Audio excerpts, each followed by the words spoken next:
What's up, guys? Today I'll be narrating my Black and White Cup round 1 game, round 1 set versus Texas Cloverleaf. So this is for the Smogon Classic. I only signed up for 2 cups, Black and White and DPP.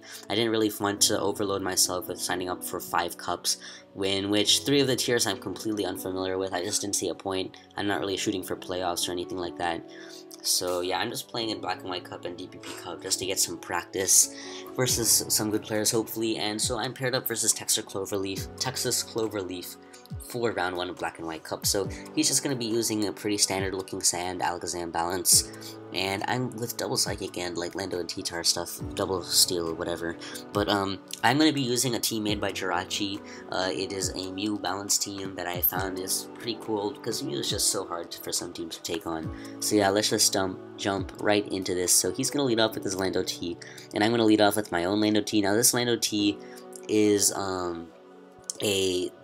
actually a SmackDown variant. Well, I think this one I was testing out gravity instead of SmackDown, but I just U-turned straight out of that into his Lando T's and go into his strength on his Lando T's HPIs. Like, I could have HPI'd his Lando T too, but I wanted to keep mine healthy, so I'm able to lay up some spikes right here, and that's going to help me pressure down a lot of his team. Mainly the Ferrothorn and the Heatran can get pressured out, even though they have leftovers, at least it'll put some pressure on them. So I'm just going to go for another safe spikes. Like, I wasn't sure if he wanted to go to his Ferrothorn or not, and you actually see right there that the Heatran does not have leftovers, so that's going to be really good for me. So I'm going to actually go, I'm actually a little afraid. The thing is, he shows Magma Storm right there, and that's a little scary, because it might be HP Grass, so that's going to remove my Gastrodon, as it's not going to be very good. I'm going to need my Gastrodon later on this game. So I'm actually going to go into my Latios on the Heatran's Magma Storm. I'm going to go straight for the Surf, as he pulls a nice switch into his Latios. Definitely well played there, but I'm really aiming to wear down that Heatran as much as I can, as he actually goes to his Ferrothorn right here.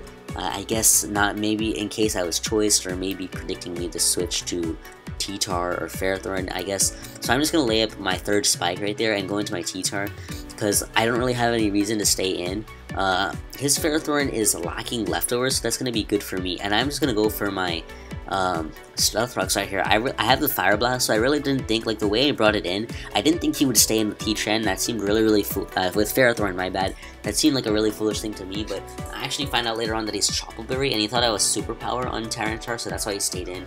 And I'm actually still faster than his Ferrothorn, because something is wrong with his EVs. So he goes for the Iron Head, not able to kill my T-Tar, and I'm able to take it out with the combination of a Fire Blast plus a Crunch, so that's going to be really good for me. He's just going to go straight into his Lando T and actually show that he is Smackdown right here, killing down my T-Tar, and I'm still not able to figure out exactly what set this Lando T is. We do see its leftovers Rocker with Smackdown EQ HPIs, but I'm not really sure what its EVs are, and that's going to be important later on in the game. So I'm just going to go into my Latios and just drop a Draco Meteor, basically, and drop a Draco, as Joey would say, and because of those spikes, I'm pretty much going to be able to eliminate at least one member of his team. As he goes into his T-Tar right here, Pursuit is extremely obvious. I'm just going to go for the Draco Meteor so I get off a little more damage on the T-Tar, but I unfortunately miss. That would have gotten off at least a solid 20 to 30% for sure, but depending on the spread, but whatever. So I'm going to go into my Gastrodon, assuming he's locked into that Pursuit, and I'm just going to go straight for the recover. Well, actually, go for the Scald, because I know I can recover the next turn, and if he wants to switch out, I can Scald whatever he wants to come. And he doesn't really have any. I killed both of his water resists, so that's good for me. As he actually stays in and Pursuits again. Really not sure why. I don't think he had a very good reason to, but I think he's just sacking. Now because he did, I think he's just sacking this T-Tar at this point. So I'm actually going to go for the Toxic so that I can keep my Gastrodon as healthy as possible.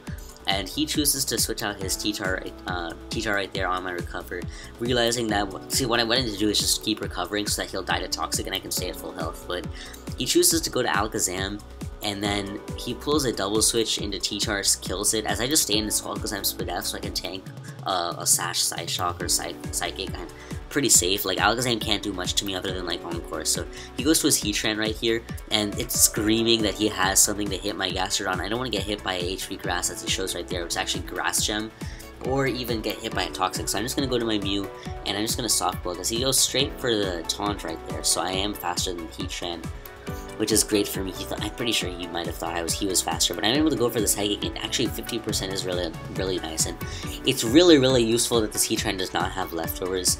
If this Heatran had leftovers, it would have been a really big nuisance to me, but it thankfully does not have leftovers, and that makes it a lot easier to handle. He actually misses the next Magma Storm, so I'm able to get off one more Psychic than I would have been, but it's not going to end up being pivotal in this game. So I'm just going to go for the Psychic. I actually get a Spadef drop as he hits his Magma Storm and kills off my Mew. So I'm just going to go into my Lando T. This is Choice Scarf. Ow, I mistook this Lando T for a different T. This is Choice Scarf Lando T. And I'm just going to go straight for the EQ. It forces him to go to his Lando T, and I just want my Gastrodon to come in. I need to be careful of that Sash Alakazam. Basically, my game plan is to win with Gastrodon plus Lando T, so I'm going to go straight into my Ferrothorn right here. And he actually gets a critical hit, and the fact that the critical hit even KO'd me shows me that he does have attack investment, but I need to figure out how much HP investment that thing has, so... Because it's going to come out later on. I'm going to think for a long time on some turns. But he's going to switch out his Lando T right here, as I just go straight for the Ice Beam and get off a chunk on that Alakazam. So I was pretty sure, I think I was decently confident that I could tank 2 EQs. And even if, if he's not Texas Cloverleaf might be bluffing, but he says if only I was HPI Sam. If he's not HPI Sam, then Lando T can take one hit. He might still be HPI Sam, though, I don't know. But I really want to break the Alakazam Sash, so that, and then kill it. One way I can win is to break the Alakazam Sash and kill the Lando T, so that way my Lando T can win. Kill his Lando T, so my Lando T can win. The other thing I can do is I can win with Gastrodon if he's not Encore Zam. And if he is Encore Zam, I can still win by creating some sort of semi 50-50 position. But, the other thing I can do is I can weaken Zam to the point where HP Ice kills it. See, this is the other thing I was thinking, because I have to fool around with crits and stuff. So I was thinking right here, if I can put the Zam in range of an HP Ice without killing it, then I might be able to go into my Lando T, HP Ice the Alakazam for the kill, and then HP Ice the Lando T for the kill. Now, very interestingly, I ran some calcs on his Lando T, and if he was 248 HP, right now he's at 88, I think. Right? 88, yes. So, actually, I'll just pull up the calc. I might as well just pull up the calc, black and white, because HPS is stronger right here. OU Choice Scarf versus Lando T, OU Defensive. Or whatever, Uber Defensive, I don't care. And yeah, you see HP Ice is not doing a lot to the Lando T. He's gonna be at 76 when he comes back in. So it's not gonna be the greatest roll. Now if he's no HP, then I have a really solid chance to kill him, but I'd still rather him not get a turn of leftover. So if I choose to go for the route in which I went to HP Ice with my Lando T for the win, I'd rather have my Gastrodon die to the Alakazam so that I can HP Ice and kill it, and that way he doesn't get a turn of leftovers. And that way he doesn't get a turn of leftovers because he goes to his, let's say he kills Alakazam with Gastrodon, and his Lando T comes in and kills my Gastrodon with DQ, he's gonna get a turn of leftovers, and he's gonna be able to HP Ice my Alakazam, my Lando T, and I'm naive too, so that's gonna be a loss for me. So, but this was looking really unlikely based on the HP Ice rolls, and I didn't know his spread. So the other way for me to win is to just win with Gastrodon, because Gastrodon can avoid the 2 KO from both of these mons. So you see their Psychic is doing 46%, so along with Recover and Leftovers, I'm going to be able to outstall the Psychic as long as he does not get a Spadef drop or a critical hit, and this is where it's really pushing the line. It gets really scary here, because if he can get a crit or a Spadef drop, I pretty much lose. HP Ice can't even kill the Alakazam at this range, so I don't even have that option. And I calced Ice Beam, and apparently it was a roll. So like, I don't even have the option of going for Ice Beam here. And going for Ice Beam here and not killing the Alakazam. So I'm just gonna end up playing the route in which I go try to use my Gastrodon to win. So he hasn't crit me yet. He hasn't gotten a Spadef drop yet, and I'm able to kill that Alakazam with the Gastrodon, so I'm at 42% health. And this is going to be enough for me to tank an EQ from the Lando T and just hit that thing with an Ice Beam. I actually kind of close, but I just didn't want to go for another recover and risk another crit. I really wanted to minimize how much I had to risk a crit or a Spadef drop, so I'm able to get that kill on the Lando T with the Ice Beam, and that's going to be the game. So pulled it really close right there, and HP Grass Strand was threatening, But I think if it was leftovers, that would have been even worse for me. If it was leftovers HP Grass, because HP Grass would kill Gastrodon after all these spikes plus Magma Storm damage. I'm pretty sure it would have without the Grass Gem. So, well, maybe it wouldn't have, but I highly doubt it because it's 70 base power. Like, I'm pretty sure it would have. And if he had leftovers just provides Heatran insane. Like, passive recovery on Heatran is so good. I'm telling you right now, passive recovery on Heatran is so good. But yeah, that's not gonna be. I'm not gonna continue talking about that. So yeah, it's gonna be game 1, and I'll be right back with game 2. Alright guys, we're back for game 2. Texas Cloverleaf is gonna be rocking a straight up offense team right here. I'm thinking it's gonna be Rock Strachi, maybe Band or Scarftar, maybe Scarf or DD Lando, Specs Latios, some SDs, or maybe Sash or Fighting Gem, Breloom set, and Specs Keldeo, maybe Scarf depending on the rest of his team. And I'm actually going to be using a Rain team made by Finchinator. I like Tentacle Rain. I think Tentacle is really amazing in Rain. And Jirachi is just such a good mon. Ferrothorn is good in mon too. And Lando T is Scarf Lando T. Finch tells me that Scarf Lando T on a Rain team is pretty good against weatherless offense. So yeah, I'm just rocking this. And Torn looks like a big threat to him too. So he's going to lead off with his Latios as I lead off with my Lando T. I'm just going to be able to go straight for the U-turn as he actually stays in to take that U-turn. I'm just going to go straight to my Jirachi, and he actually goes for the Psychic, so that's especially good for me. And he actually shows that he's a Life Orb, Latios right there, so I'm able to go to my Jirachi, and I think this is my, I think I just fire off my rocks right there, yeah. Just get on my rocks, and it's going to be nice, as always, if he breaks any potential Sash on the Loom and stuff. I'm going to go for the Thunder right here. I do not get the paralysis on his Jirachi, and actually goes for the Thunder and gets the paralysis on mine along. And I'm just going to go for a Wish. The reason I go for the Wish is to see what he wanted to do. As he goes for the Iron Head, flinches me right here, and the Wish is going to heal me back up to full. So now I know his Jirachi is that set. So I'm just going to go into my Ferrothorn, as he actually goes to his Lando T to combat my Jirachi, seeing that his Jirachi can't beat mine. But I didn't want to just passively sit around his Jirachi either, so I actually go into my Ferrothorn. And this is going to be okay for me, as I think he just goes to his Latios, as I just go for the Gyro Ball, just to get off immediate damage onto anything that wants to come in. If he wants to go to Breloom, protecting Leech Seed or anything like that. So he goes to go to his Breloom right here, and because this is Gen 5, he will be able to spore any member of my team.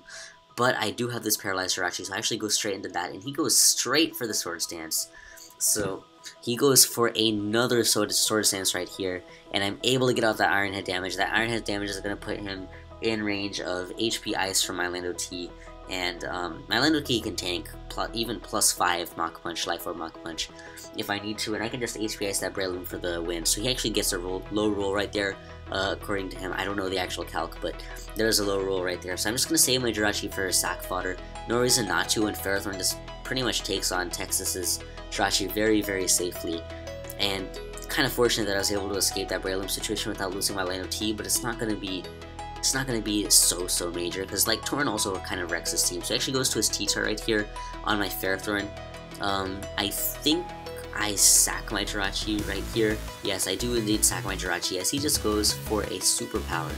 So I think that might be Bantar. I think I go to my Politoed right here, just to get up the Rain. Rain is nice for a 100% accurate Hurricane for my Tentacruel, and he doesn't really have a great water resist. His best water resist right now is a Keldeo, so I actually go for the Hydro Pump and miss, but that's okay. I'm just going to switch out into my Ferrothorn right here. No real qualms with doing that, and I can just pressure his team. Like, he really doesn't have many ways to pressure my Ferrothorn. He actually gets the paralysis right there, but that's not going to be too bad as long as I don't get full parried. So he actually goes straight into his T-Tar. I'm pretty sure I just go straight for the Gyro Ball. I actually go for the Power Whip in case he wants to go to his Keldeo, and that just takes out the Tyranitar. So that's great for me. And this is pretty much looking like a GG right here. I think even Torn can just kind of clean up. So he goes to his Lando T, and I'm really just only worried about a Double Dance set right here. I actually go into my Ferrothorn because I want to keep my Ferrothorn. I actually go into my Politoed because I want to keep my Ferrothorn around for that Jirachi just in case. And he just goes for 2 straight EQs right here. I can just go to my Torn because if he's Scarf, he's going to be locked into EQ. And if he's not Scarf, I'm going to be able to outspeed this thing, so that's going to be great for me. He does confirm that he's Choice Scarf, stays in, it's locked into EQ, so he's just stacking his Lando T. I'm able to Hurricane that thing for the kill. He goes for his Jirachi right here. I don't really feel like messing around and switching out because I have Tentacool and Ferrothorn to beat Keldeo and stuff in range. So I just go for the Focus Blast, kill the Jirachi, and I'm just going to go for the Hurricane right here and take out, well actually he just forfeits, but if he didn't forfeit I just Hurricane to take out the Keldeo. If he outspeeds me for some reason, he's Scarf, and that means my Ferrothorn and my Tentacool can take it on. So yep, that pretty much was the game and the series. So it was pretty simple and straightforward. I do move on to round 2 of Black and White Cup, and I'll be bringing you my series of I say Black and White 2 round. Okay, I do reach round 2 of the Black and White Cup, and I will be bringing you that series in a later video. So yeah, I hope you guys enjoyed. Maybe you learned something. Hopefully, if you did, please leave a like, comment, subscribe, etc. And yeah, that's it. See you guys later.